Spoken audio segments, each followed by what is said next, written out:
I'd like to invite everyone to stand for the Pledge of Allegiance, please. You can sit down. Okay. I pledge allegiance to the flag of the United States of America and to the republic for which it stands, one nation, under God, indivisible, with liberty and justice for all. I wanted to mention Commissioner Brumel has a terrible bad back today. We are very happy that she was able to struggle to get in here to be with us today. So it's, I can feel her pain. Gene, how long you had a week back? How long you had a week back? Good book. Very good. Do we have a motion, well, minutes of November 3rd, do we have a motion to approve the minutes of November 3rd? So moved. Second. Got a motion and a second. Any discussion on the minutes? Hearing none, all in favor? Aye. Motion carries. No financial report will be issued today. Okay, I'd like to invite Mr. Rich DiNardo to come up from Nationwide Retirement Plan. I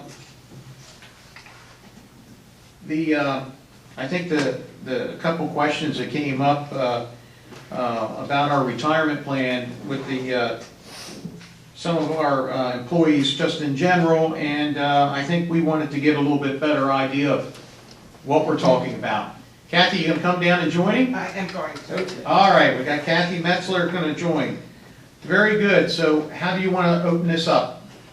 Well, I'll start off by kind of how we got into working with Rich to see where we might want to go with the retirement program. So currently, we have two nationwide retirement programs in place. There's the 401, besides the police pension plan. There's the 401A plan, which is the program that the town contributes to, and that is handled by one group at Nationwide. And then there's the 457 plan, which is a program that employees can contribute to, and that is on a separate nationwide group and platform. And so these two groups operate totally separate. So they have independent electronic investment platforms, different customer service teams, different management teams, and different educational advisors. And in fact, the 401A does not have an educational advisor. So Kathy, real quickly, so any employee, let's use an example of Michelle, we would be contributing to her 401A, Right? and then she could be contributing to the 457. Correct, correct. Okay, And police department personnel can also contribute to the 457. They're just not covered by the 401A. They have their own separate pension. gotcha. Okay, thank you. So for the 401A plan, we have been experiencing some challenges that we've been trying to resolve with their management team. And a couple of those challenges include retirees are having difficulty in getting their retirement plan distributions processed smoothly and in a timely manner. Another one is there's inconsistent customer service support we've experienced. And also there's a lack of having a dedicated educational advisor. So we have tried to get someone to come out from the 401A group to meet with employees, and we can't. So they put in place so that Rich would be able to come out and help employees, but he's on the 457 side, so he doesn't have total access. Gotcha. So it's kind of not the best solution to that. And so we know Rich works great with town employees. And so employees are very comfortable with him, so that's the kind of support that we would like to keep.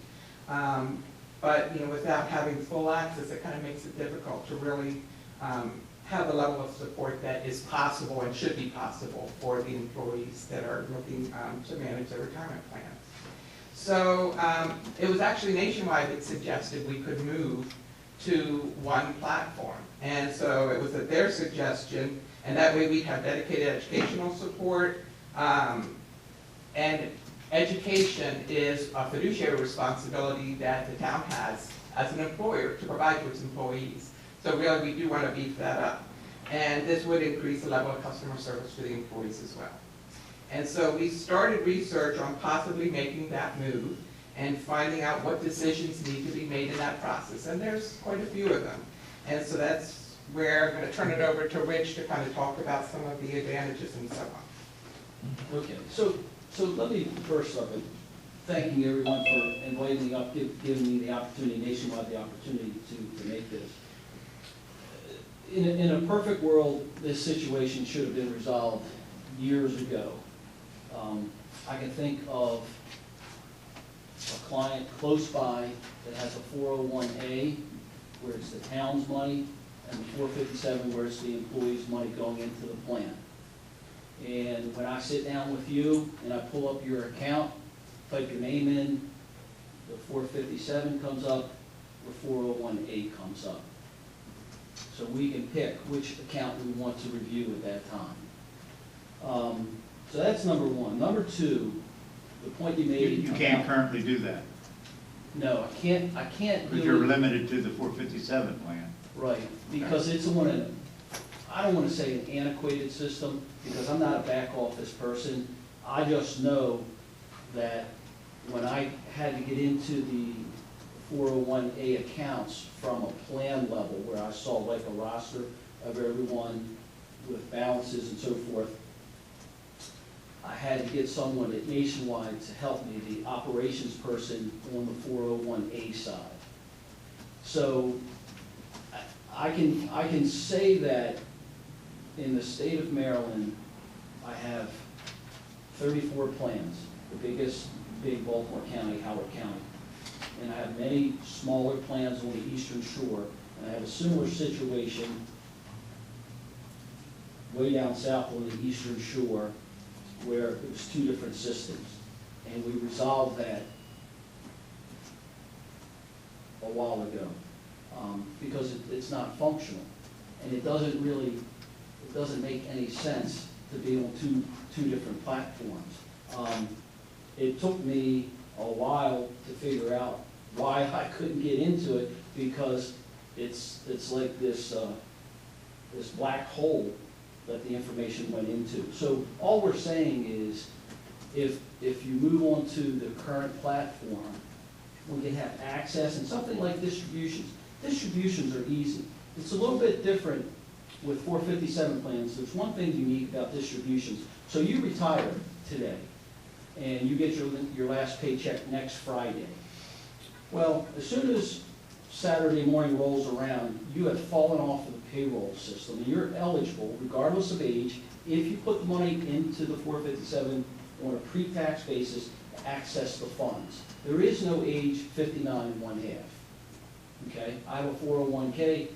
I'll be 58 at the end of the year. If I retire right now, I have to wait until I'm 59 1/2 to access that money penalty free.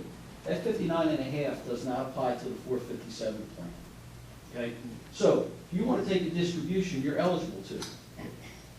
I send the form out to you, and I say, give me a voided check, so we'll direct deposit it. I get the form back to you, and then, this is the one little step, on your first distribution, and only your first distribution, someone who's authorized in the town, the county, municipality, has to sign off, because they verify that you've separated from service.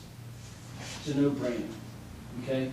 When folks went to take money out of the 401A, it was almost as if it were an act of Congress. I mean, they dragged on, am I allowed to mention names? No. No? Okay. May I'll I say ask- my father was one who retired from CPW Yeah. last year, and it was a breeze going through. I helped them through the process. It was a breeze going through with the 457, but the 401 was a real struggle. Yeah, and I called, and it's just Nationwide's a very good company. I've been with them about 8 years.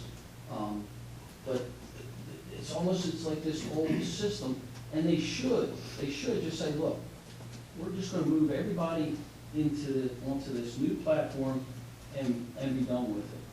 It's almost like people my age and older, we gotta learn to send text to the kids, because that's what they do. And that's almost what it feels like here. And also, there's another part to this, and this is where my role comes into play. When I sit down and can only see half of your assets, and I use what I think is the best tool in the 457 plan. When you have access to the account, you can go into the tool. I can sit with you, open up your account, and go into the tool. It's called My Interactive Retirement Planner, where bottom line is, you'll see this bar chart that goes up and says, this is what you need. This is how much income you need in retirement, and this is what you're on track for. So when we see a shortage, we sit there and we can help people. We can say, okay, this is how much you're saving. We think you need to save this much, but that's a big jump. Let's move up in $25 increments over the next few years, $50, whatever it is.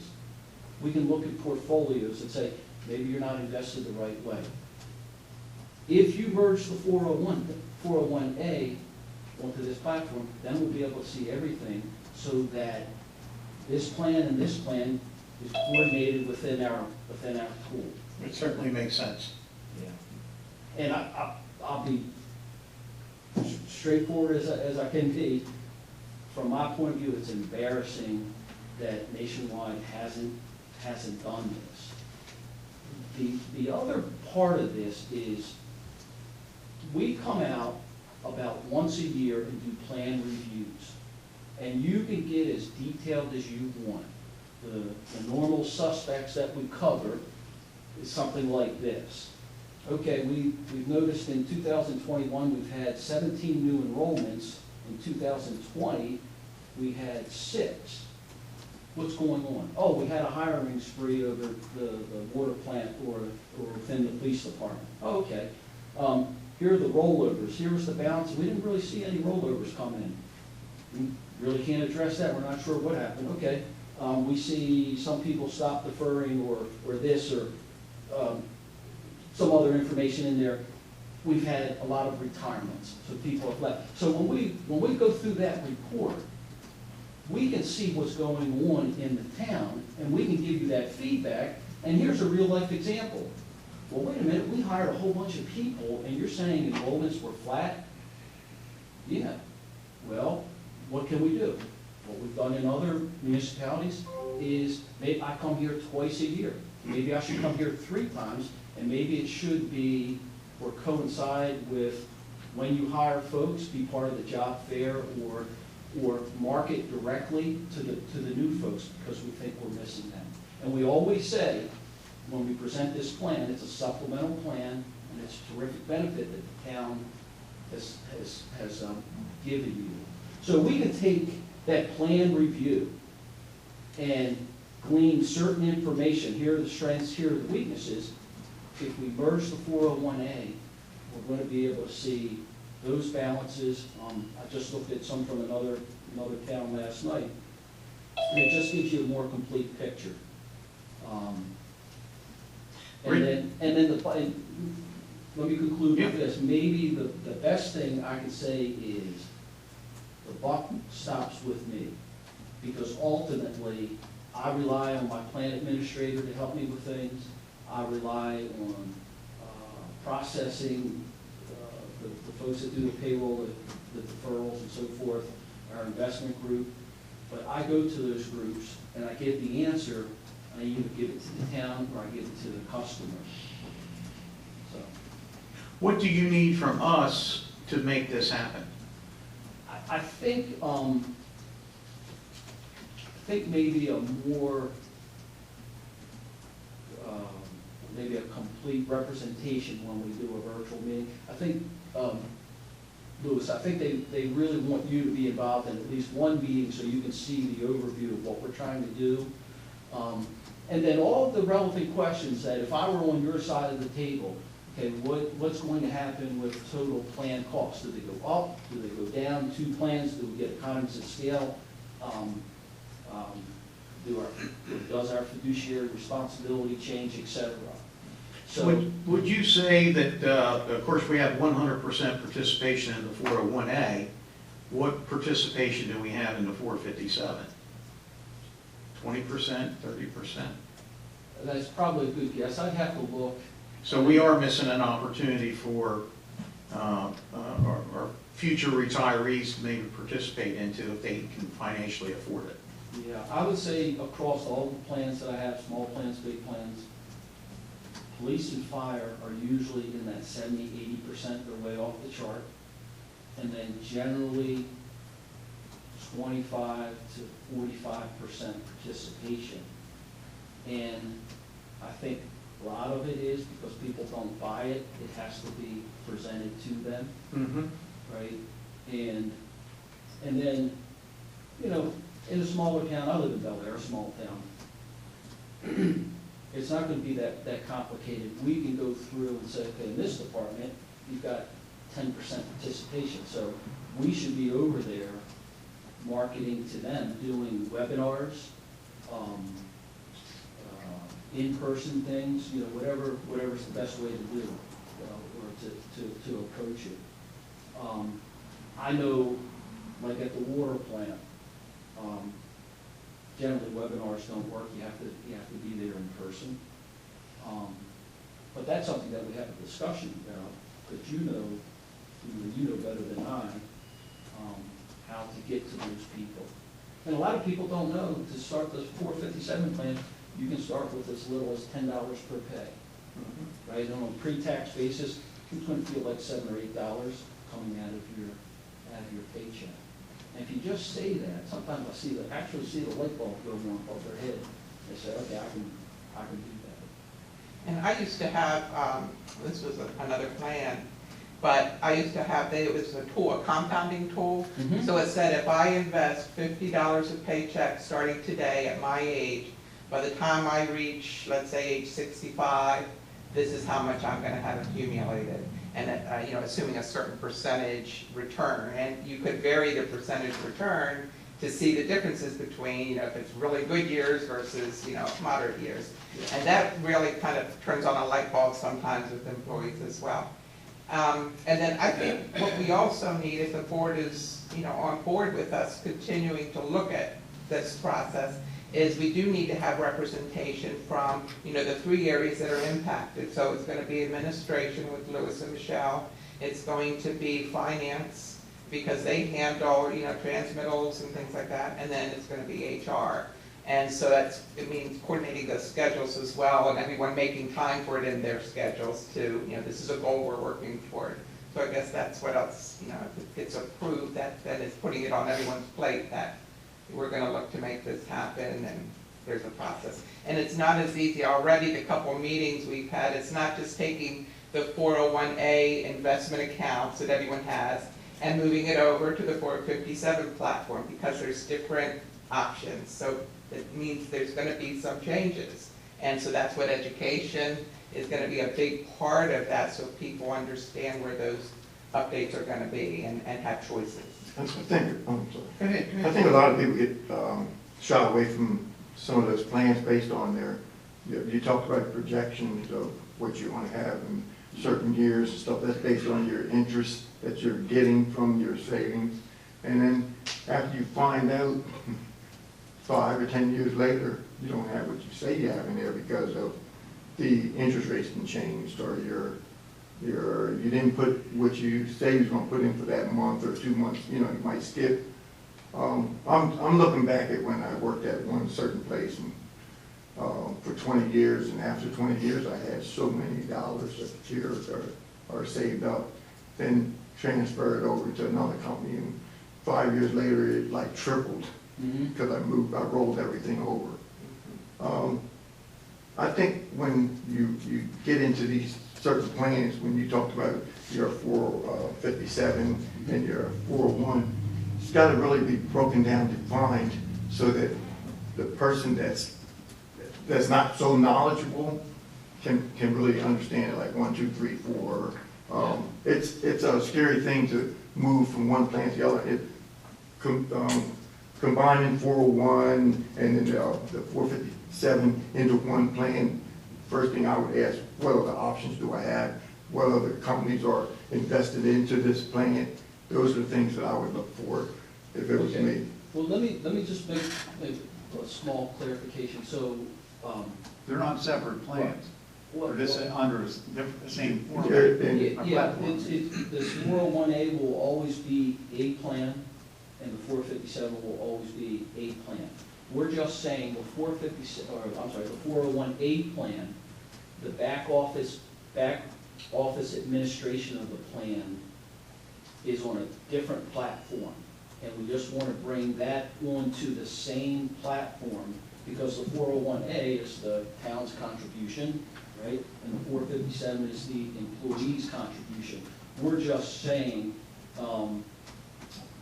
in Nationwide's language, the back office is called DC Direct.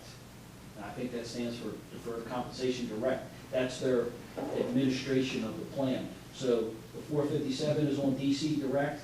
We want to put 401A on DC Direct as well. And then also to your point, because you made a very good point about people maybe not getting the results. Like when we do our yearly plan review, we break down and say, okay, people ages 20 to 29 are saving, their average deferral is this. People 30 to 39 is this. We break it out in demographics, we break it out by gender.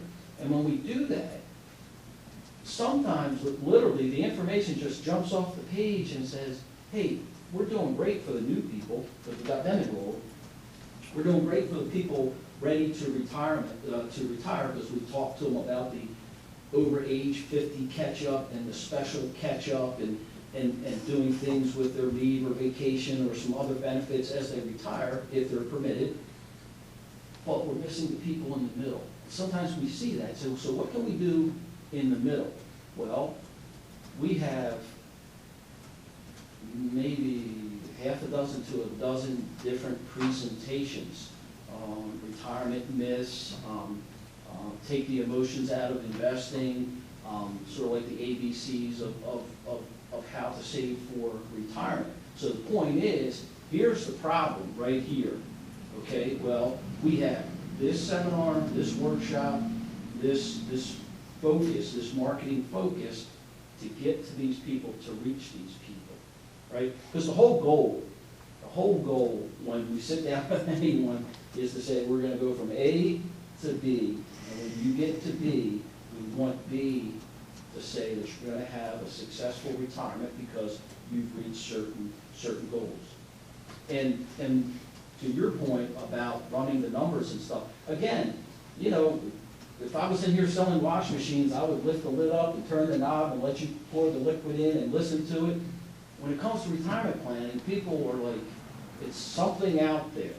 But when you can make it tangible, and that's part of what my role is, I'm supposed to take this esoteric, intangible thing and make it tangible. And when people see those bars, I won't use the language, when they say they need this much in their ear, sometimes it's colorful what they say. And I said, okay, we don't have to do this all in one day. Most good things are acquired on the installment method. Let's start with this increase. Let's look at your portfolio. Also, one other thing, and I say this as, this is more the human side of everything, not the numbers. I'm probably number one on the East Coast with Nationwide in submitting beneficiary forms. Because I find in this room, how many do we have? 3, 5, 6, 7, 8, 9, 10. 10 of them. In my experience, if you're all employees, you all had worked at the water plant, I opened up your 457 account, 2 of you out of 10 would have something wrong with your beneficiary information. And I've talked to thousands of people. You know, in Baltimore County, there are 8,500 employees, so it's a ton of people. But when I do an account review, one of the things I conclude with is, let's take a look at your beneficiaries. Have you had any changes? Oh, yeah, my mom was on the account, but I got married 3 years ago and I never changed it. And when someone goes to retire, or not necessarily retire, but when something happens in life that's not so good, when you can say, well, he's got X in the account, and when we call his spouse, we're going to say he has X in the account because we know that the beneficiary information has been updated just as part of the account review. It's almost makes the whole thing worth it. So if we can get you on the new platform so we can see both and do a better job, and your expectations from us should be high, I think it's a win for you, and it's a win for me, for Nationwide. Perfect. I think the ball's in your guys' court. I like how you're going to bring it together so people can see their full plan is gonna make a lot, make a world of difference. Any questions from the board? No, I thought what Earl said, and I thought what you said earlier, you know, sometimes, I guess with insurance and all that you're talking about now, number one is education, and number two is for employees actually understanding, because a lot of times you sit down with employees, they don't understand numbers as you give them, and as Earl mentioned as well. And, you know, employees sometimes are reluctant if they're gonna go to one plan where they gotta take money and put it into something different when they seem satisfied with where they are. So, education, understanding. You'll do individual interviews, right? Yep. Okay. Yep, we do individual appointments, usually half-hour increments, and, I know down at Public Works, we would do a presentation to the group, and then stick around afterwards, and maybe see 3 or 4 people. I think the record down there, I may have seen 11 people one afternoon. But you're right about, again, this retirement thing up in the air, it's an intangible thing. When it comes to the investment side, you know, you should be invested in large cap stocks. What does cap mean? Is that something I get at the dentist, or, you know? When you explain it to people, say, let's open up this mutual fund, and look, it owns Johnson & Johnson, Facebook, Amazon, Verizon, you familiar, right? Some of these companies, these are big companies, they're called big capitalization companies, right? Bonds, let's open this up. They're bonds issued by the federal government, right? T-bills, you've heard maybe treasury bills, treasury notes. So part of it is just listening to people. Some people know a lot, some people don't. And it's my job and all the retirement specialists at Nationwide to put it in terms that people can understand. Because there's 2 keys to this. If people understand, now I've become an expert. Like when my mechanic explains things to me, he says, this is maintenance, and you gotta get this fixed because it's safety. And then he says, this is what it does. It's in my terms, and I said, okay, we can skip on this, but these 2 things, yes, okay? When I sit down, we put it in their terms, and if they understand what they have, they're gonna be more comfortable. And then longer term, and this is the key, when you have access, online access to your account, every statistic that we have at Nationwide, and I think we have over 9,400 plans throughout the country, 457 plans, when people have access, they can log in and look, they're more engaged and they get better results. Okay? There's always a fine line. You don't want to look at your account every day, but maybe once a month is good for you, maybe once a quarter is better for you. But when you have access, and when I sit down with you, here's your 401A, here's your 457, do you have access? No. You have a laptop at home? Yes. Do you like getting on your computer? Yes. All right, let's go to nrsforyou.com. 3 things, your social, date of birth, account number, and we're going to help you establish online access. And then Rich has said too that there's several other local Maryland and government employers who already have this one platform. So he's gonna see if he can get us, get approval for us to be able to talk to them, just to see how are things going, and, you know, what did the process look like, and have things approved for you. Very good. Oh, could I just conclude with one last thing? They say the usual turnaround, I'm not, again, the operations guy, takes 16 weeks, but there was something that was said on the call among the Nationwide people, was that this is an in-house Nationwide account. It could be quicker, okay? So I can think of one plan that has their 457 with us, their 401A with another mutual fund company. And to merge that took quite it took probably the full 16 weeks. So. Lou, you have any other questions? No, I I'm have a question. behind the transition to a single platform, both 457 and 401A. Steve, you had a question? Yes, I did have a question for Mr. Denardi. If we were to transition the 401A to the 457 plan, still be available, what is currently available on the 401A platform of that fixed account that, according to a letter from October 15th, is the guaranteed 3.5% for the next 12 months. Would that option still be available should the transition occur to only one platform? Okay, I can't say with 100% certainty, because I have seen movement in that fixed account in the last year with some plans, but it's possible, but I can't say with 100% certainty that 3.5%, would be the current rate. Part of my answer is, part of my hesitation is because I don't make that final decision. Part of my reluctance to say that would be in place is just the fact that we've been, it's nothing new, in a declining interest rate environment. I think the 10-year right now is at 134. A month ago was about 175. So, but we can address that during the entire process. Okay, because those non-spring chicken employees such as myself nearing retirement who would be more interested in a risk-averse, would be risk-averse at 3.5% that's stated on an October 15th letter, good for 12 months, that's much more attractive than something lesser. That I would not want to lose that option should we transition to the 457 platform. Okay. We'll put that on the table to discuss with Nationwide. Okay, thank you. Yep, you're welcome. And another thing that came up so far in discussions is that right now, until a person gets vested at 5 years, the money stays in that fixed account and they can't invest it in different areas that they want.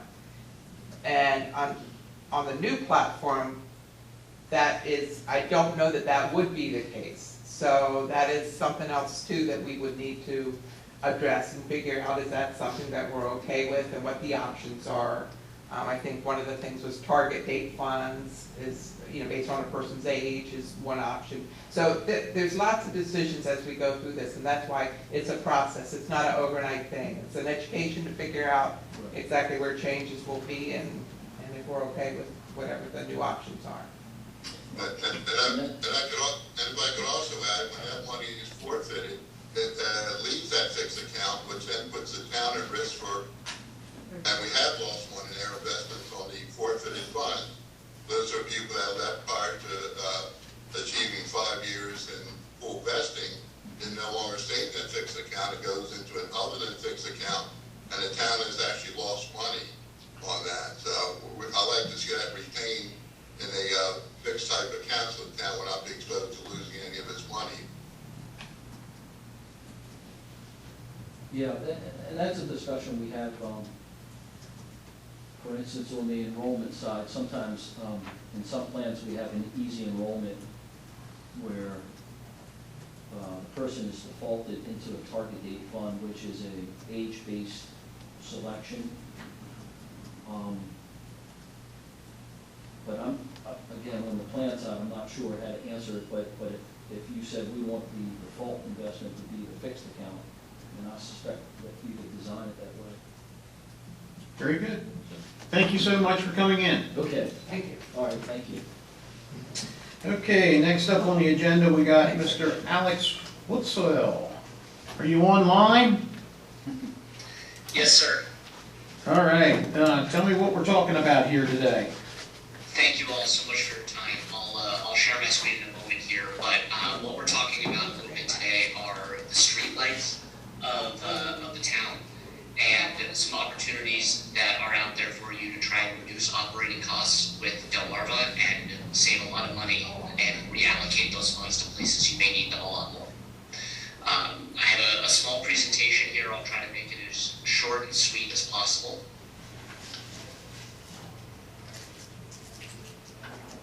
Can you all see that okay? Yes. Okay. So just a little bit of background on Tanko and who we are. We are a sole-focused municipal streetlight consultant. We work with municipalities all over the country, helping them work exclusively on their street lighting to save money so that they can have that for things they needed much more than paying the utility. To date, we've helped municipalities all over the country convert more than 591,000 lights, and we've also helped them acquire street lights from utilities just like Delmarva or BG&E or Pepco, over 323,000 of those. We also assist municipalities in maintaining those lights very frequently after they acquire. They look for somebody like us to help maintain so they don't have to do it themselves. And all of that work is comprised of more than 177 projects around the nation. Again, just to give you an idea, we've done a lot of work around the country. We're relatively new to the state of Maryland, but we are talking with a number of your neighbors, which I'll display here in a moment, to help them save some money. Those cities that we're talking with, they include Baltimore, Harford County, Greenbelt, and Havertide and Grace, all of which we've put together some preliminary financial estimates for that demonstrate more than a 65% annual savings on average across the 3 or 4 major utilities within the state.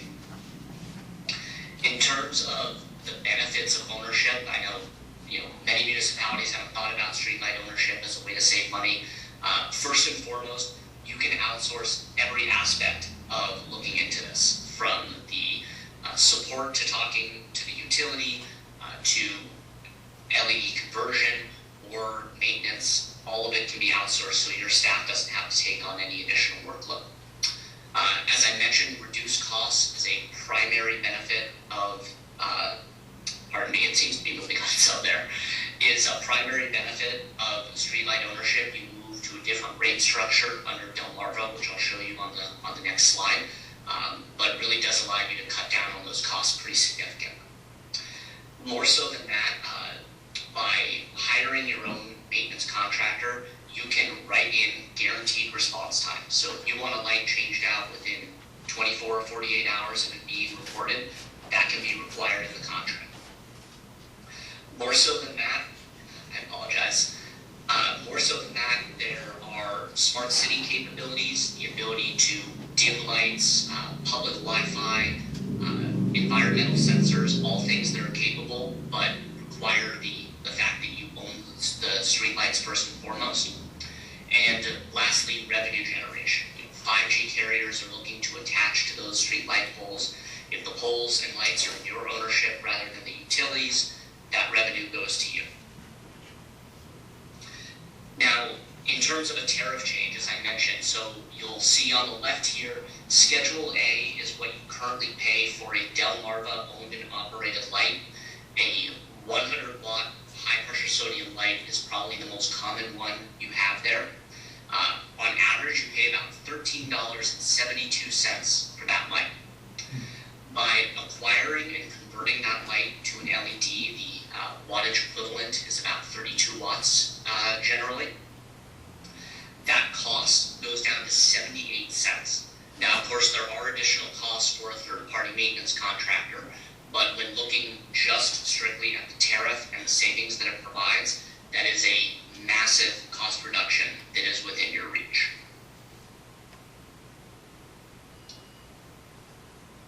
As I mentioned with maintenance, all of it can be outsourced. So the same way right now on your website, you link to Delmarva saying if you have a street light outage or a problem, report to them. You would simply report it to somebody like us.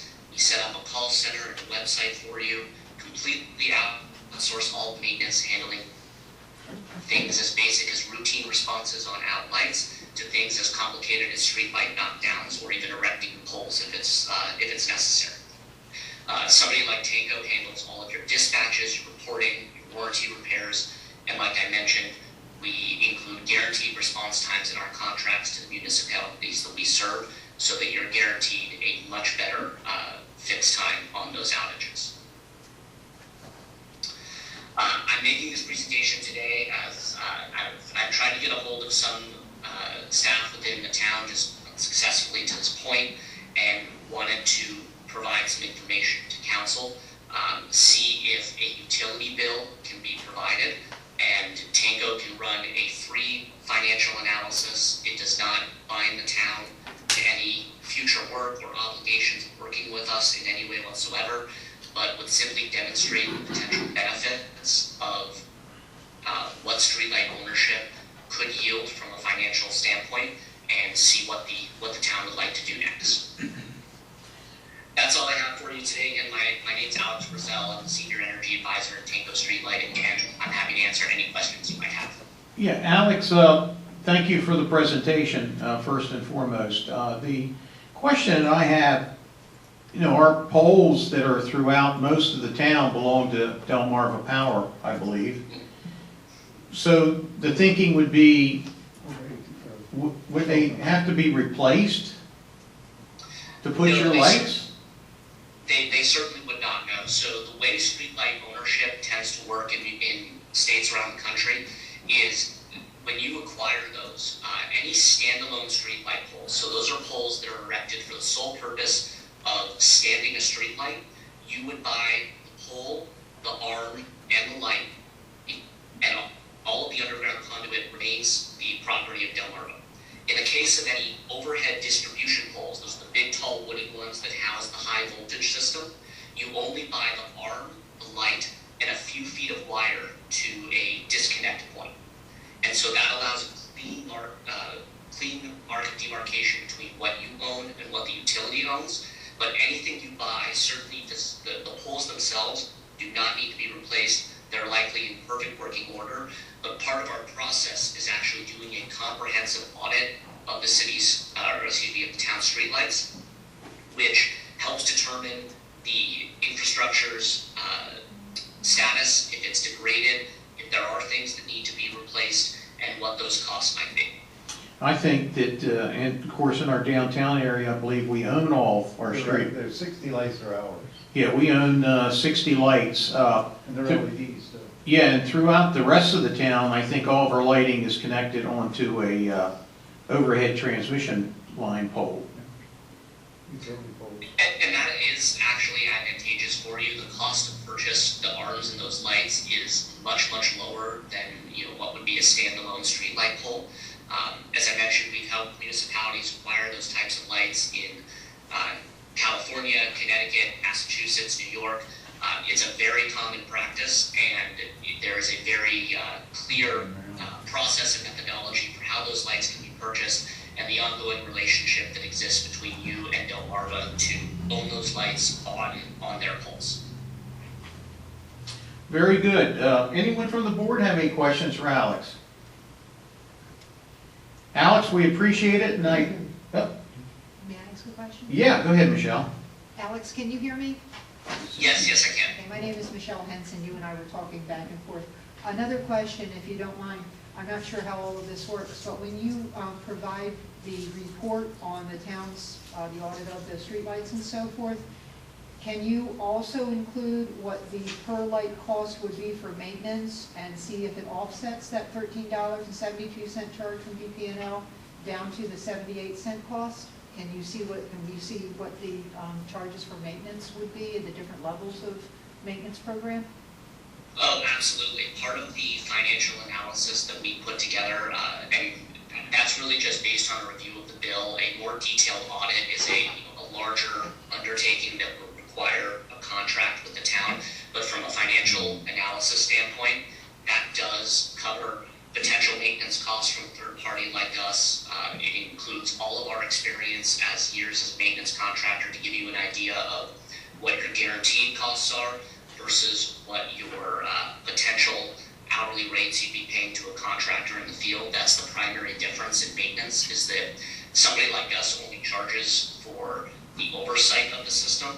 Delmarva charges that large $13 to prepare for the eventuality of when an outage occurs. And so that way you don't pay anything when it happens. However, you could go years and years without having an outage problem, and you likely have overpaid for that particular replacement. So yes, our analysis would more than cover what those costs are, show you your payback period, your 20-year savings, all of those aspects. Thank you.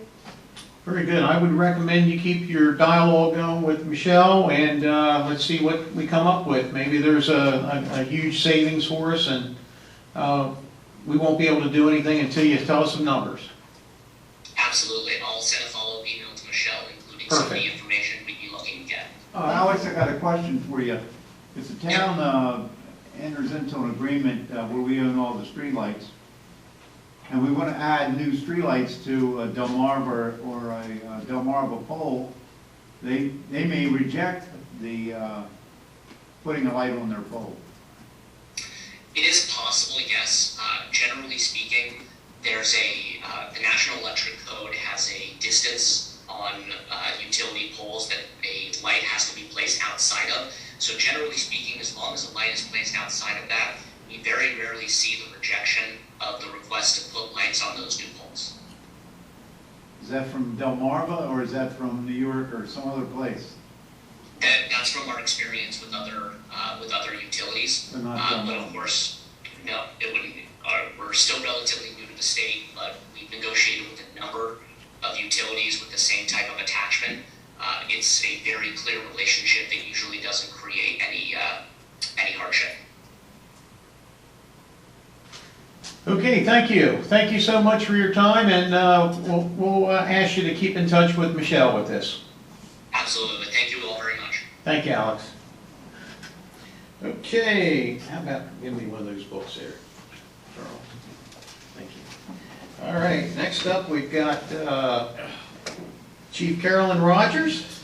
Come on down. Good afternoon. But I do have a real quick question. Steve Repold, are you out there listening to me? I sent you that email on the county press release, and I did get your response. So and you responded back, the CARES program. Was the CARES program something that we could have applied for? We got something with the CARES program through the county, but it looks like that press release, and I didn't respond to your email, that press release is using a combination of federal grants, which they reference specifically as the CARES grant, and internal savings, which would be their Okay. fund balance. Yeah, that was my mistake. I was just, There's no ARPA money in that, indicated Okay. by that press release. thank you, Steve. You're welcome. Chief, thank you. Yes. Thank you for coming in today. We were talking a little bit last week about retention of officers. I just saw where the Maryland State Police just offered, Governor Hogan just raised the starting pay and so forth for officers, and I just think that we'd like for you to give us some input on where we are with officers, our struggles or our successes, and kind of give us a Reader's Digest version of where we're at. Absolutely, I welcome the opportunity to do that. If you look in front of you, I just kind of really briefly want to keep it simple for you, but under Section A is just a personnel listing. These are all, and this was just updated yesterday, it's every police officer that we have, to include the 2 that are in the academy. As you all may or may not know, we are authorized 45 sworn personnel. We currently have employed 39. But I kind of broke out on each of these, and you'll see it says FMLA. I have 2 officers currently on long-term Family Medical Leave Act. I have 1 that's on military that should be coming back. And we're going to be doing an acclimation period for him, but he's been gone for an entire year. I have 2 that were introduced to you last week that are currently in field training, and then 2 in an academy. So the reality is, I have 32 sworn officers right now that are handling every aspect of law enforcement for this town. How many of those officers are in the drop program? Or are you going to tell us that a little later? Well, no, I wasn't going to tell you that, but I certainly can. I have 2 that are in their drop dead date is their final drop date is next October, so we're just over 11 months for 2 of them that I am going to be losing. And then I have at least, I believe 4 more that have probably right around 3 years, maybe a little under 3 years. But you know, the town also graciously made an adjustment to our pension plan. So now I have officers that are eligible to leave at 20 years, where it was 25. So I have several that are right on that cusp that are eligible to go, that have 20 years. and then a couple that are just approaching that. So it's a little concerning for me. We can do so much internally and try to make them happy and make it a good environment for them. But it's a little bit concerning knowing that they're there and have that option. Can I make a comment? The board may not be aware that because you can retire at 20 years, you only have 40% of your retirement. 25 years, you have 50% of your salary. So the incentive is to say 25 Absolutely. because you get 50% for the rest of your life versus 40% if you, or some percentage, 10% a year. Yes, Perfect. absolutely. For There is 2%. absolute incentive to stay, and even beyond that for the drop. If you look under B, that is, this was presented to me by Officer David back in May, just because he started seeing a little bit of changes with salaries. And Officer David has been doing a lot of our recruiting and does all the backgrounds for us for our new hires, and is very well engrossed in that whole process for us. So he started, because we do, one of the questions that we asked in the process is, have you had any applications with any other law enforcement agencies? Because one, we want to know where they are in that process, if they failed out, why they failed out, that's all part of the background process. He started having some, he said, I just want to share this with you because there's some concern about where we fall. This is all locally within ours. What you'll see is in blue, what I've learned recently, and then I added the Sheriff's Department, I kind of highlighted that. Last week with the whole tree issue with the tree that's going to the Rockefeller Center, I had an opportunity to talk with the sheriff. And he said that they just negotiated a contract. They're just a little over $44,000 for their starting salaries, but that because he sees what's going on, he's also on his own requesting a $5,000 across the raise bump for every one of his officers. So I just kind of wanted to add that in there too. But where is our starting number? Our starting number, you'll see a little later, is Okay. just over 43,000. Thank you. You look at Perryville Police Department, we don't have a number in there for their officer recruit because they typically only do lateral officers, which means they're hiring Maryland certified officers already. They're not sending them through an academy, they're already certified. They might send them through a brief comparative compliance class. They might do a comparative compliance, so if they get someone from where they can get a waiver of that entrance level training and just do, so if they come from another state, they have to do a 6-week comparative compliance compared to a near 7-month entrance level academy. Same thing for Northeast PD. Northeast PD, you'll see the 50,000 there for a lateral officer. They don't just hire simply lateral, but they are hiring a lateral, and they just got approval to hire between 50 and 51,000 for a lateral officer. So, yeah, and you talk about Maryland State Police, I don't even think, yeah, it is on there. It was 55,700 after the academy, so they had a starting salary while they were in the academy, and then once they got out, but I know they have just announced a new increase effective, I think, January 1st. So you start looking at, well, you know, we're right where Rising Sun Police Department is. We're right where Northeast Police Department is for a brand new officer. But if you look at Appendix C, you're going to see why they would rather go to those agencies than us. This is just one page taken out of a weekly report that an intel report that the analyst at the Sheriff's Department does. And so you'll see the total calls for service, and they break it down by week. And then they break it down, Part 1, crime, burglary, theft of motor vehicle, and theft. What you see here is we're busy.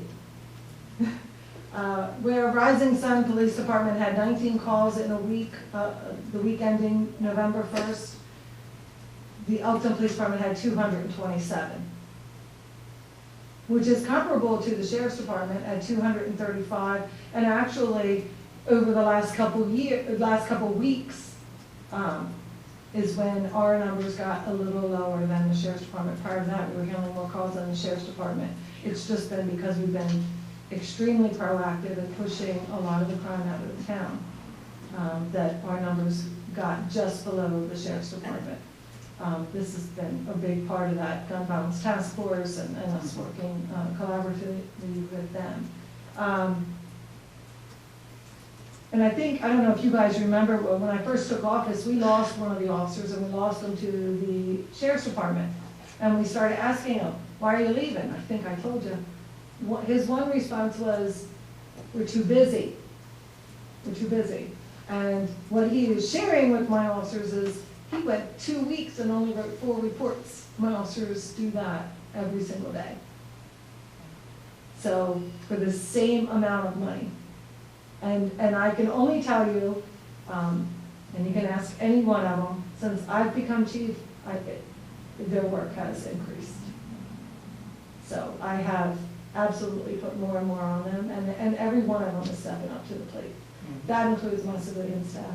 But I thought this was important, just as a Very reference, important, so yeah. you can see that. So under D, this is, I didn't want to reinvent the wheel here, and we're always told we're part of the Eastern Shore. I think that's when it's convenient for everyone, because we're not included in the study, but Easton Police Department, like a lot of police departments, are doing their own case studies. Now, this was pretty interesting because they not only included salary, but they also did benefits. I'm going to direct you to the little sticky that you have in that, it's section 1.1.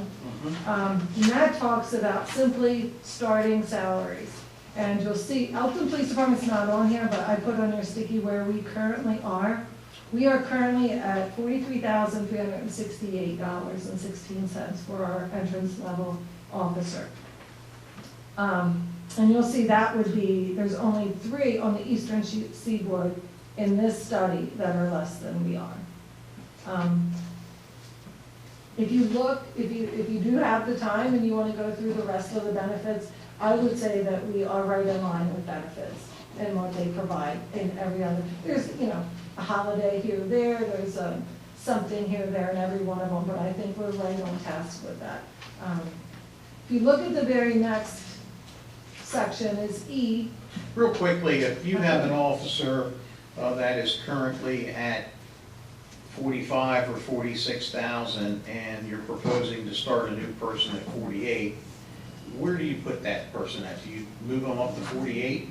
So I say I'm proposing that we do 48. No, it's it. Okay. But if you look at the next the next E is our current pay scale. Okay. I do not want our employees that we currently have are extremely valuable. We have a lot invested in them. And if you go back to even B, you'll see where we have included lateral officer salaries. Every agency out there would love to have every employee that I have because they are well-trained, they are seasoned, they're having trouble getting them. They'll actually give them a $10,000 sign-on bonus, a lot of these places will. So we've got to keep the employees that we have now. And so I would not want to do anything as far as that's going to create any issues. I don't want compression issues in our pay scale. What I would propose is that we start our pay scale where it currently is at step 5, and then we just extend it out. But essentially what that comes out to is about a 12.5% pay increase. But I suggest it across the board. I think we need to start raise our current salary, our starting salary, but I think we need to do it for every employee. And the reason I say that is because if we don't, you're going to have to deal with this later on. I understand. You can't have and listen, and I don't come to you lightly. I absolutely appreciate the whole employee right to bargain and acknowledge that you guys just did a contract with them. And you were very generous and you gave them everything they asked for. What I'm saying to you is, my officers could not have predicted really what is going on right now with law enforcement. There is no way they could have predicted. And The whole refunding of police that that Governor Hogan is doing, he's not just proposing it, he's doing it. He recognizes it's about recruitment and retention. And so not just recruitment, we've got to retain the officers that we have. We're doing what we can internally. We did, as you know, we successfully got a grant to try and do some things on that to increase our brand out there with advertising. We're trying to do some things internally. We're trying to do some hiring bonuses for those that are veterans or college degrees, or bilingual. We're trying to do all of that, but we can only do so much with it. We're trying to do, give bonuses for employee referrals, because, our employees are our best recruiting tool. If they're happy and they're doing a good job, people see that, they want to be a part of it. And they're out there they're talking us up. Some of our former employees still talk us up, and we got a lot of people that way. Great agency is what they say, and that's what we want to keep saying. So I don't want to lower my standards. So we got a couple of choices, you lower your standards, you continue to work short, hope you don't lose any more. But I want to increase, we're struggling now to backfill for our trainings, for vacations. I want to increase our staff so that we can do more community policing and we can be a little bit more responsive. I think we do a really good job with what we have. I do. I don't want to take anything away from what our employees are currently doing, but it'd be nice to be able to breathe a little bit. If you look at, so I'm suggesting that where it currently is at step 5, that become 1, and we just run it out to 16. And I can tell you that I would not plan on ever coming back to you and asking for a pay increase for sworn personnel ever again, because I think this will get us up to where we need to be, and then it's between the FOP and the collective bargaining with the town. If you go on to, of course the question is going to be how we're going to fund this. So if you go to section F, there's a couple of things in here. I did talk to Steve Repo yesterday, who provided this to me. And if you go down to the third one down that says projected salary savings, because we have not been able to get the full staff, and I really think it's because of our starting salary. If you go down, he said that represents 3 positions at the highest possible benefits package, so it would be for a family. We are currently 6 down from what we are allocated. So I doubled that, and that's actually a savings of $543,000.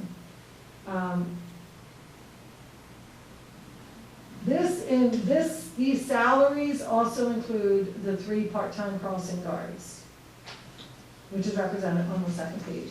So at a 12.5% increase across the board, it would be just over $300,000, which is at the top. The governor also is, while he is raising the starting salary and bumping up the pay even for existing officers in all the 5 state agencies, law enforcement agencies, he's also increasing state aid for police protection by 50%. Last year, the town of Elkton received just over $283,000 in SAP funding. So that takes place in July of every year. So I would expect an increase of about $140,000. That is totally based on some numbers worksheets that finance provides. So it deals with all the support services for police. If you look under G, this talks about my civilian personnel. I've been trying to work with the Human Resources Department to find out. They tell me that they have a process to ask for pay increases for my civilian staff, and one of the things they say is you gotta say where the money's gonna come from, and that it's been done successfully in some of the other departments, using existing vacancies and using that money. I would propose, I showed you how many employees that we have. Our starting salary for our civilian staff, meaning our front office people who are considered essential personnel, is just over $15 an hour, just under $16, $15.95. you know, you can go to Amazon, make them on that, and they do too. And they're essential personnel there, and it is a critical position. If I were to lose any of my support staff, to include my crossing guards, it would be detrimental. I don't have the staff to backfill it. Crossing guards are hard to fill. It's a couple hours a day, and it's right in the middle of the day, and it's 5 days a week, and it's just hard positions to fill. So while 3 of those are already included in that $300,000 budget, I would ask that we also include the rest of my civilians in this. So I appreciate you taking the time to listen to me and to hear me out. I told you, and those of you that were on my initial interview for chief of police, told you I think we have the best agency around. I believe that even more than I did then. But that doesn't happen by accident. It really does take dedication, and I know, and I tell them all the time, and they see it, they know they have the support of the board, so regardless of what you do here, they know that. And they're gonna keep doing what they're doing. They're gonna keep being the best. It's a matter of pride, but also a service. You know, we're a service organization. Our best assets are our employees. So I hope that, you know, even if you can't give us the full 12, consider giving us something. And then you'll be right back in negotiations with them in like another 2 years. So you're asking us on this pay scale that you have highlighted number 5, you want us to move it up, ideally. Ideally to number 5. That would be number 1. Ideally, my number 5 would be number 1, and then we would extend it out. It's essentially a 12.5% pay increase. Okay, so you want 5 to become 1? Yeah, yes. Okay, I'm going the wrong way. Okay, thank you. You're Now, talking vertical. Horizontal on the steps. More And steps? if we increase Here it is, this, raising it upward. Oh, Carolyn, has there ever been a strategy of, I know we hire new and You can have that. we hire new and we send the folks to the academy ourselves. Have we ever tried to do more of a lateral bring-in? Is there any advantage or disadvantage? I know we could possibly bring in some baggage if you do that. You're not training them our way. Well, that's a really good question. So there's a couple of things that we have done historically. So Pennsylvania, in Pennsylvania, officers can self-sponsor. So an agency does not sponsor them. They have to pay, it's done through their colleges. And we typically would, and we still do, we have reached out to every college that offers that. In Pennsylvania. We've done that recently. Officer David has done that. We haven't had a lot of success. He's got a few that we're processing right now. The issue with that is, historically, we've had a lot of success. What happened was in 2009, Maryland increased the number of hours that were required in an academy. Pennsylvania did not. Wow. We were pretty lucky until 2016 because Maryland still kind of let us go through. But then they had a lot of changes at the training commission, and they started interpreting COMAR a little differently, and so after 2016, we haven't been very successful. Pennsylvania has now changed, and so now they are compatible, but there's a period of time where it's not. We are trying, we're trying, but Pennsylvania has a lot of really good salaries up there. Our benefit to Pennsylvania is that they have to work a lot. There's a lot of part-time police up there, and so they might work 2 or 3. I've seen some work in 3 different departments until they can get a full-time position. So that's been our benefit. We have not. I think Officer David. So when we do that, we have to request a waiver of the entrance level training through the training commission. We have just recently submitted, I think, for 3 of them. 1 or 2 might be getting a waiver. But we still have to do the background on them. So we are trying to do that. As far as Maryland goes, we've had 1 or 2 that we currently have now that came from like Baltimore City. We've gotten a couple from New Jersey, but they still had to go through the academy. Baltimore City didn't. We started them in where, just like up one step, where an officer would be when they initially get out of the academy and right to like an officer first class. So because we're really aware of those compression issues too. Well, thank you. Does anyone have any further Yeah. questions? Yeah, I've got two. One was about the mayor's question about bringing someone in laterally. Can you explain that to me?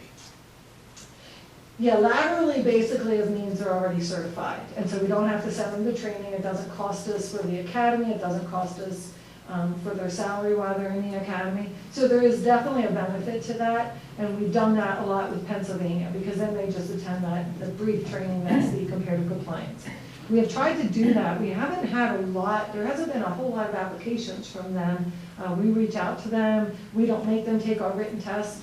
We just start them right at like an oral board process.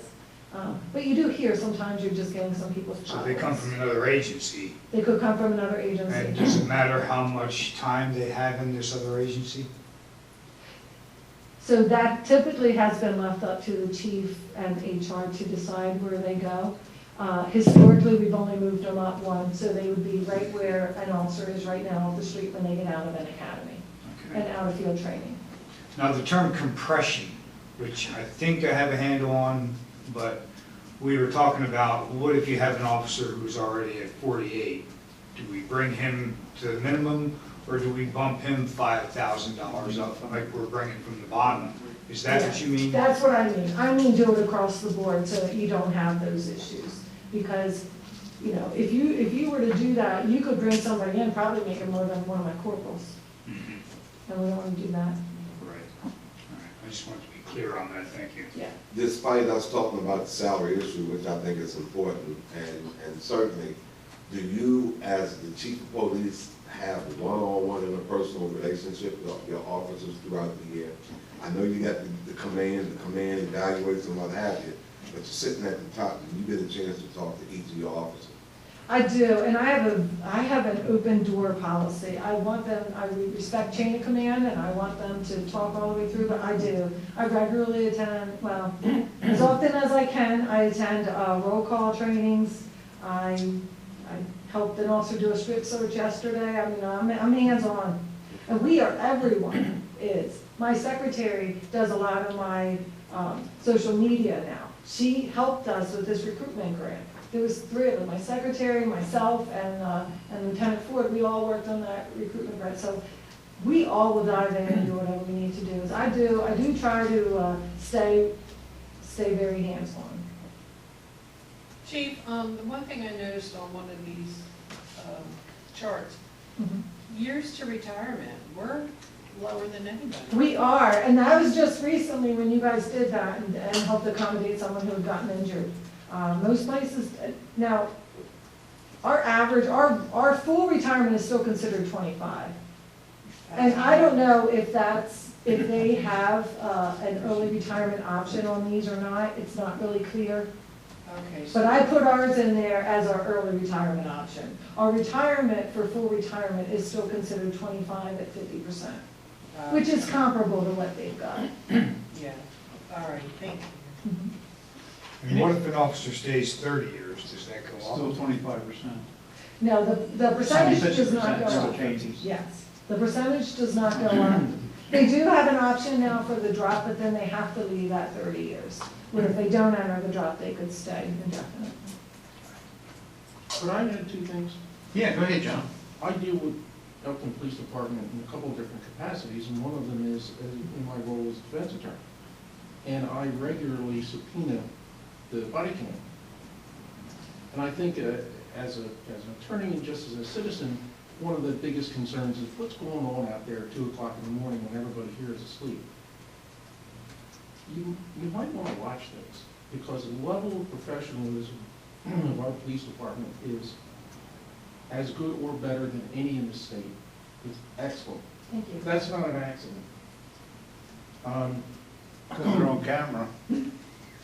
Well, It helps, it does does. help, it does keep you in check. I've I'm been way there better before, on I've camera. walked in like scenes and they're like, chief, we got body cameras. And I'm like, thank you, because we all need that little reminder. What do you have to do, turn it on? When you're interacting. Yeah, every time they get out of the car, they turn it on. That's how it works. but let's not forget that every police officer in every interaction is on camera. They have different kinds of Well, that's cameras, true. but they're all on camera. And you should see some of the crap that I see. And it's not, but it's, I have not seen any of that with the Elkton Police Department. And I've seen some silliness, and not like violence or abuse or any of that kind of stuff. It's like, really, that's just lack of professionalism. And it's not widespread. And the police That's just the officers. sheriff, that's just the sheriff's office. Not our people. But it's, you know, our police in our state are very, very good. My point is that Elkton Police Department is right there at the top. And the 2 points I want to make is, number one, just reiterating on what the chief said, we can't afford to lose these officers. Because to get them to that level of professionalism isn't easy, and it's not a coincidence. And there are agencies out there that would love to have them and would offer them signing bonuses. And then the second thing is, this lateral transfer, lateral hire, why do you want those people? Those are the ones that I'm looking at on camera saying, whatever they're doing it right, and we're getting a better department by not necessarily hiring. Not to say you shouldn't, but I don't think that's the solution to hire people, to get them from other departments. Because you get somebody else's problems as well as the benefits. So, you know, what the right number is not my thing, but I just wanted to hear the feedback that I see when I'm looking at these body cam stuff, and it's good stuff. I That's appreciate important. that. Yeah, I mean, that's really good to hear. I think there's something you should add about the LIBOR being out and accountability boards coming in.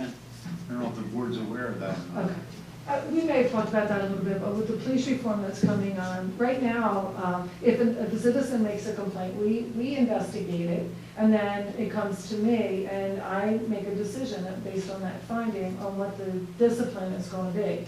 And depending on the level of discipline, they may or may not have an opportunity to take that to a trial board, or they can just accept it. And then I am not even bound by what the trial board recommends, but I would have to justify if I decide to go beyond what the trial board wants to do. So with the police reform, there's now going to be a civilian police accountability board. And that is primarily appointed by the county executive. And we are working together, and we just had our first meeting with all the municipal chiefs and the sheriff to try to work together to see what that board might look like and how that might go. But they would get every complaint. And then there's some rules about when they would give it back to me, and I would have to have it investigated. And then I would have to give it back to them. And then they send it to a charging committee, which are different people. And they're pretty clearly defined by law on who would be on that charging committee. That charging committee then has subpoena powers. They can subpoena somebody to come in there and they could question them. They could send it back to me and say, I need you to do all of this. So there could be a lot of different things that could happen.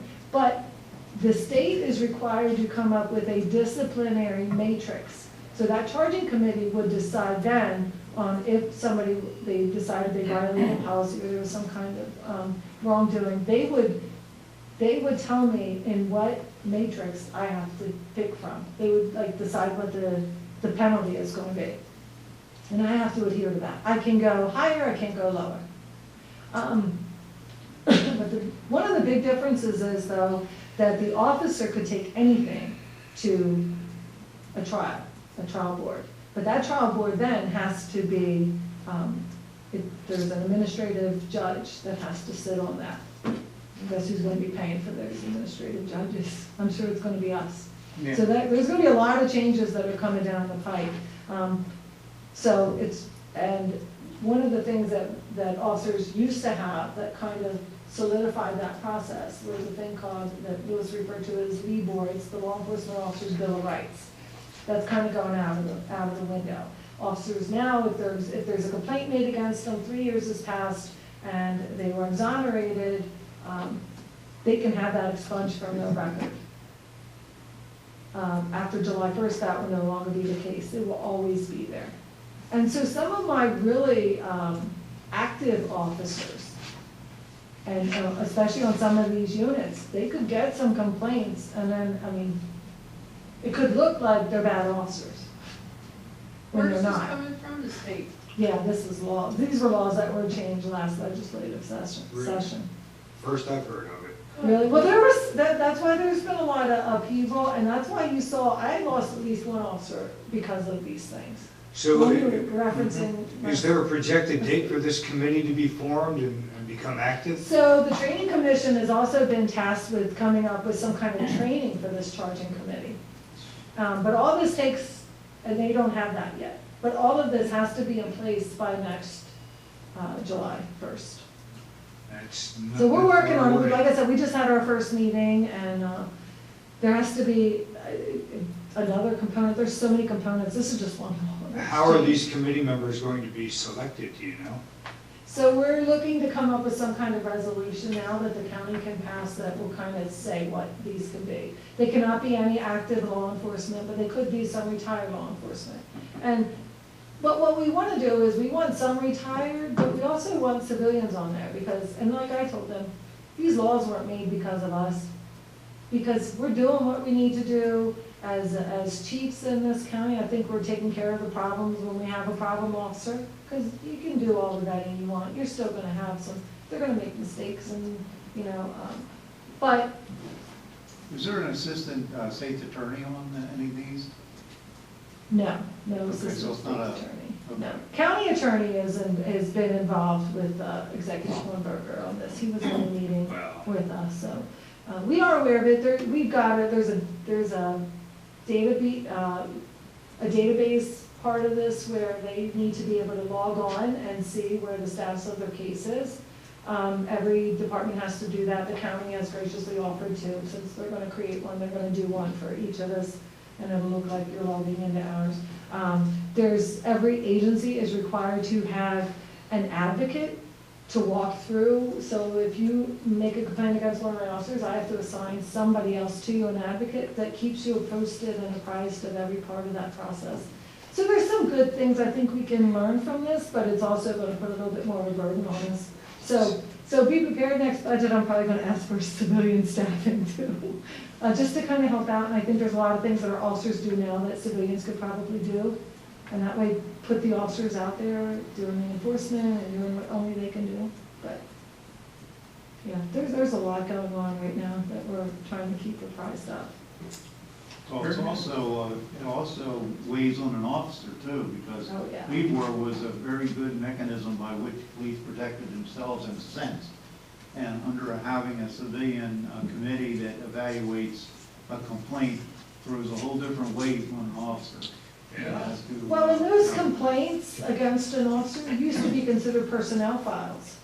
As of October 1st of this year, they're no longer considered personnel files, and I've already gotten at least one request for copies of all of those.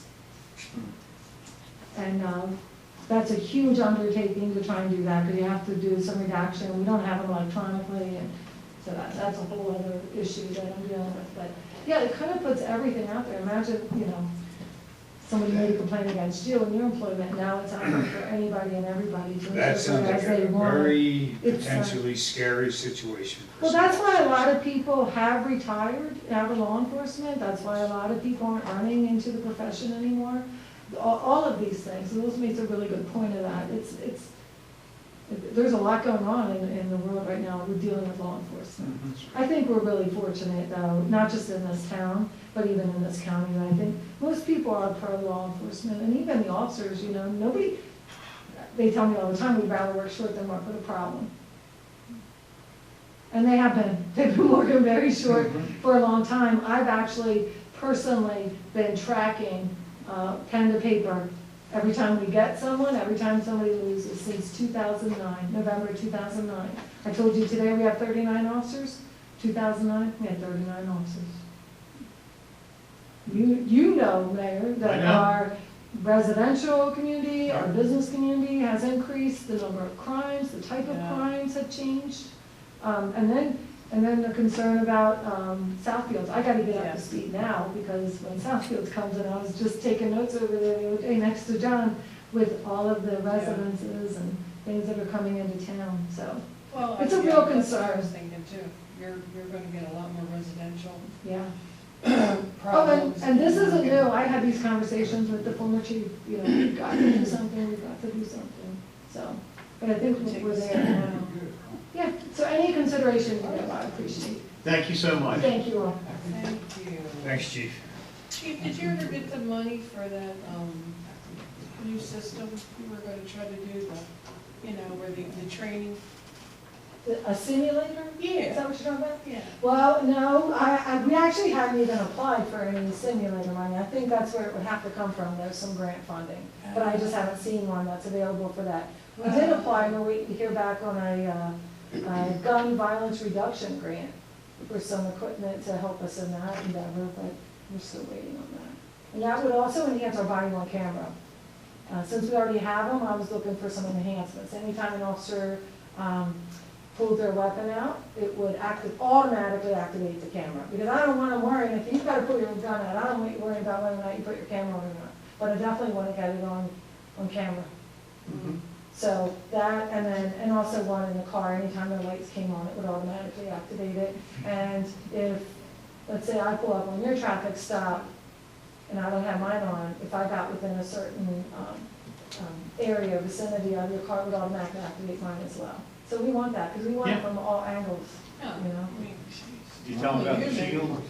We did get one of the shields in, though. Nice. We're really I happy couldn't about pick it that. up, but The body shield? Yeah, it's a big remember- shield that Yeah, Yeah, the ballistic. shield we where we got the have, money for that, and it right? actually has the glass so we can see through it, and then we're kicking our head around. How many do Thank you need? It's real Thank you heavy. very much. Yeah. I couldn't pick it up. Okay, very good. Lou, do you have anything to report? One thing I wanna say at this point is that Bill Stevens finished the Yeah. environmental evaluation for 205 Booth Street, Yep. and it did find that it was clean. The soil samples that we took were all clean, and I sent it to Mr. Dorsey and Reverend Brown, and of course, a copy of the board too. So Perfect. they have a copy of the report. Hopefully, we can move towards conveying that property over to the Public School Museum and the Cultural Center. Wonderful. That'd be absolutely wonderful. And got out from that potential liability that we Yeah. were gonna be stuck with. Yep, perfect. Okay, there was one thing I wanted to report, let's see here. Of course, I think the big news was the Christmas tree, the first ever from Maryland, happened to be in Cecil County. Last week, we had it was kind of a whirlwind, it happened here. We had, I was contacted by NBC News in New York City. They wanted to rush right out here. It was, I felt pretty comfortable to tell them that I didn't think the tree was coming from the town of Elkton, and that the Elkton address covered about 60,000 people, and hey, they were fine with it. They came down, they did a great little story. We had some folks down here. The very next day, the owner of the tree actually called here at Town Hall and was very apologetic that we kind of got blindsided.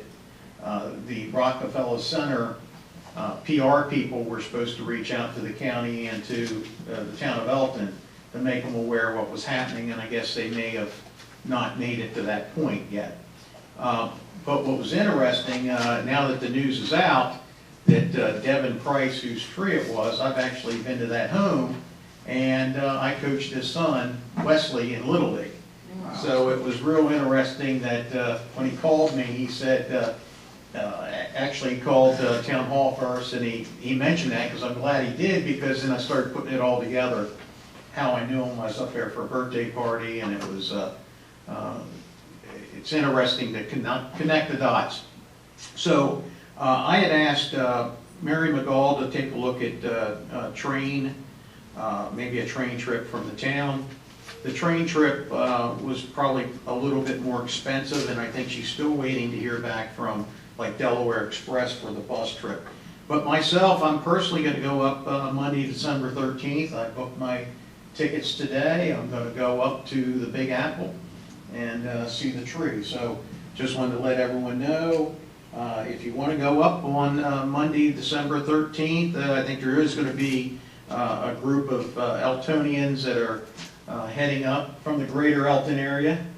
How are you going, by train? We're going up by train. So I'm going to leave, I think the train leaves at 8 o'clock in the morning, leaves New York City at 8 at night. Of course, I'm very fortunate, I got my daughter that lives up there, and I told her, I said, if I got, yeah, I said, if anyone gets tired, we can go crash at her little miniature apartment there for about 10 minutes, and at least use the facilities, I guess.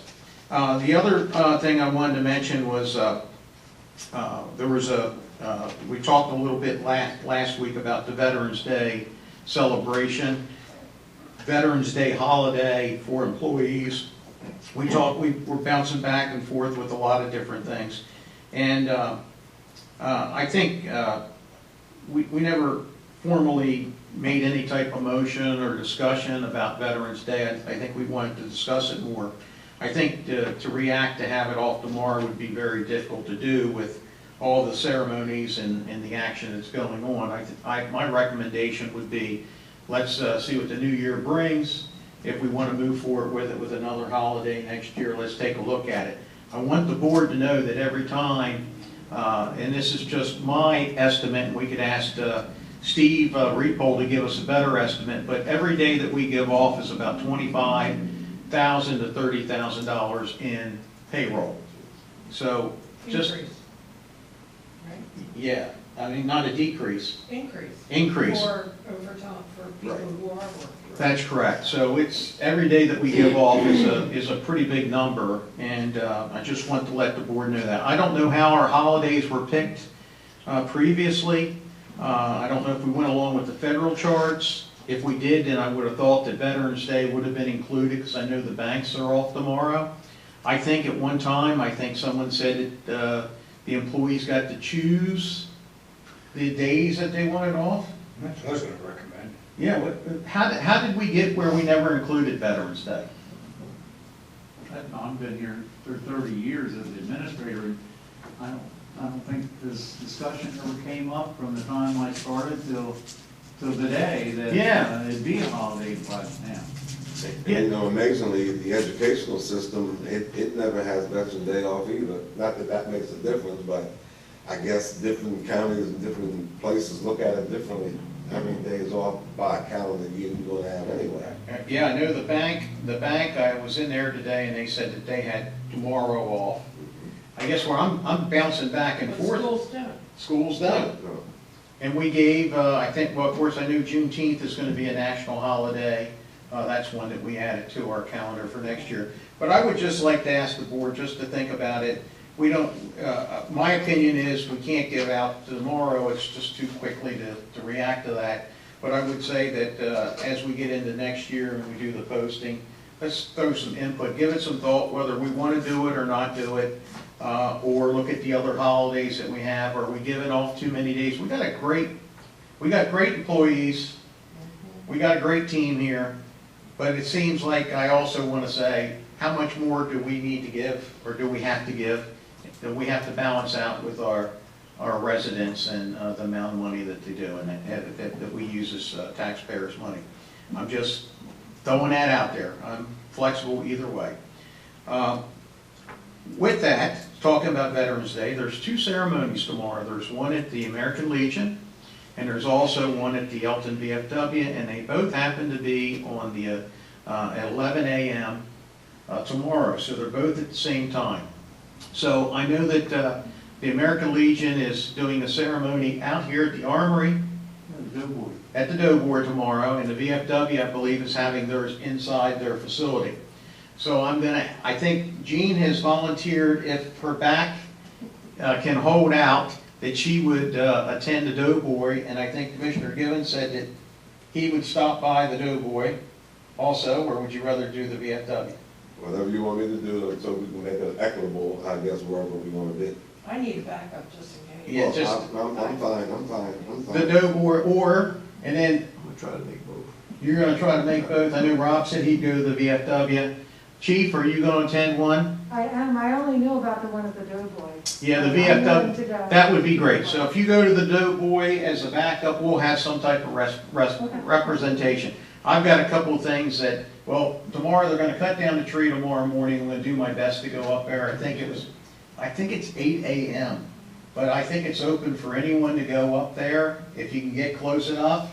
You gonna get some souvenir sawdust or anything? I don't know. So I'm even debating whether to go up there, because there was actually, as crazy as it sounds, there's some people in social media said, it's not Elkton's tree. Why is the mayor and commissioners all getting involved in this press release? It's not Elkton, it's Glen Farms. And I do agree with that, but I can promise you this, if there was something crazy that happened up there, if that tree fell on somebody up there, it would, the first thing in the paper would be, Elkton tree fell on, right? I said the same thing at Fair Hill. We had a wonderful event at Fair Hill International, very proud of the event for Cecil County. But I can tell you, if a rider would have fell off and did some damage, it would have been Elkton, Maryland International, not the Fair Hill. Not to mention, we're doing our job promoting the town in any way that we can. Bingo, 100%. That's the bottom line. Can you give me a twig or something? I'll do my best. But I have, and then I also have, I don't have the 11th off, so I got a couple calls that I have to handle also. So I may or may not be around for the ceremonies, is what I'm saying. With that, Commissioner Mastriano, what would you like to say today? The only thing I've got that just came up is I'd like to see the employees pick their own holidays. If they want Veterans Day, what do you want to give up? Because that's a lot of money we give up every day. I had never heard that number. And it may not be an accurate number, I'd have to get. No, it's close enough, I'm We'll sure. do analysis on that and get it to the board. But that's pretty interesting, and I'd like to see them pick their own holidays with a definite number in place. I kind of think so too. I mean, it's kind of, Can I just mention, take a look at that, look, I don't know what section it was, but the salary and benefits survey, D. There's actually one in there about holidays, sick leave, vacation time, and you can see what some of the other ones are giving. There's some interesting ones even with law enforcement where they give them a different day off instead, so. I know right now we're under contract, so we can't do a lot of changes with that, but something to think about in the future. that's very important. Hanukkah. You mean like if they have to work that day? in Right, lieu of- so right now, if they have to work, if they work 12 hours, then they get 12 hours of holiday, and then they're going to get paid for working. If they're off, they get the 8 hours of holiday pay. Some of these other places say, you're working if it's on your schedule, and then we give you, you pick a different day as your holiday. We give you 13 days, and they're yours to use as you want. If you have to work, you work. That might be, I'm saying. Yeah, I but you know- have your own department, I mean, No, I know, but we do it based on this, and a lot of that is under contract right now, but I'm just throwing it out that there's different ways. I'd like to know how many days we want to give off as holiday days. we need to work on that, but yeah, I could see where, okay, 3 people in finance want the same day off. Now, you got a problem. You know what I'm It's a saying? problem when they have to go that You're couple days. gonna, yeah, I mean, why pick this day, why pick it first, you know, just, Well, I would So- think Not that the sure. number of days we're giving them off right now but it's should universal stand. if it's off, but If it hasn't been a problem, why change it? That's my opinion. And secondly, for instance, for African Americans, I'll say you give it Juneteenth off, and then if I'm Jewish and I'm working here, I'm going to say, well, you're not giving me an opportunity. And I only say that because when I first started working, I went to Philadelphia, and their school system had 2 days off for Jewish holiday. I knew nothing about it, it was new to me. But I'm saying I was just off, if there was no apparent reason other than this Jewish holiday. So you could have somebody on your workforce here saying the same thing. Yeah. One of the things you have to consider, a while back, we only had 2 personal days, and there was discussion about another holiday. and board, I'm not sure who was the board at that time, they said instead of a holiday, we'll have another personal day. That way the employee could take whatever day, that extra day. That's probably what I remember, you know, instead of choosing, I think it was the Right. personal day we Right, did. right. Yeah, that was. So Lou, can you make a recommendation to us? I'm sorry? Can you make a recommendation about if we need to change anything? We'll leave it in your court. Okay. That's a good idea. Yeah. That you remember. That's what it was. I remember that now. It was, because I thought we were voting on, but it was, that's exactly what it was. We gave an extra personal day off. That way, people have the flexibility to do something, Mm-hmm. you know, rather than just that day. And it was less costly too. Mr. Piner? Hey, how you doing? I just want a question about the booster shots. They're getting them over at the center, right? Is that something you have to They schedule? have, at the neighborhood community center, Yeah, they're you have to giving schedule. shots, you have to go through the health department to get an appointment. I think Mary said they've had is more than 300 people. Yeah, We had it the first time. Someone told me it Today or yesterday. something. It's been really successful over there. And she said the health department, the staff and everything are phenomenal in terms of how well they're organized, clean up everything when they leave. They do a really great job at all for that. And another good thing, it allows a lot of people to be aware of the community center that weren't aware of it. Yeah, so is it a And the certain word of God time? is getting out, you know, more people know about it because It was it's from on noon there. to 5 today. Noon to 5 today, and how about, I don't know, it was noon to 5 yesterday, they had over 300 people. Today, it's noon to 5, and it's children. Yeah, I think they do children too, yeah. Today is the first day of children, when I say children, the under, that's probably getting their first shot was today. I don't know how many was scheduled, but I was just over there before the meeting, Yeah, okay. and I knew it was starting at noon today. yeah, I had a person mention that they. Or maybe it was 11. First time they started the community center, and that's the reason why they was over there. Yeah. And that's a good reason. I actually called the health director, Lauren Levy, as I left the community center, and I left a message. She responded back with a text message, but my question to her was, is everything working out for you over at the community center? And I said, if it is, no need to contact me back, because I'm hearing exactly what everyone's been saying. It's been wonderful. It's beautiful. It's been wonderful. They tell me they come in, you don't even know they're there, they go in, go around. That's what this place is all about. I mean, I feel great when they're using it. They go into Gibbons Court and they exit out Piner Court. And that's what's been said. Yeah. Okay, Commissioner Gibbons? I've had my shot over there, I got it last week, and what you're saying right now, it's seamless because it's been good. The health department's done a great job, and actually, there are a lot of people that don't even know that that building exists. Yeah. Did you make an appointment with the health department? Cecilhealth.org, and you go there and they have their dates and times and location, and it works. All of them? Did they even list the hospital? They didn't list the hospital or any that I saw at this point. Okay. Because they still have their mass treatment. I was just wondering how they were scheduling that. Okay. Anything else? Mm-mm. Gene, anything? The only thing I have, I just briefly mentioned to you earlier, you know how the Alliance was trying to find a home for the mural for Mr. Purdy, Mm-hmm. and everything they tried has not panned out, even though ideally it would be this building over here, but we know that's probably not an option. But discussion came up about the inside of the community center. The wall that's there, that might be an option or not. It's in the community where they would like to have the mural, so I wanted to put that out there for the board to contemplate. I'm not sure how it would work or if it would fit completely, but there's no sense in telling them to take a look if no one's in favor of it. Well, in some places, and I saw in the news the other night where they actually found a piece of land and built the wooden area, and they put the mural there. Mm-hmm. That's certainly an option. Well, listen, let's take a look at the space ourselves and kind of make a decision. We'll get back to Eugene at the next meeting. Okay, thank you. Okay, this is the time that we open up the floor for any comments for the good of the town of Elkton. Anyone online that would have anything to say?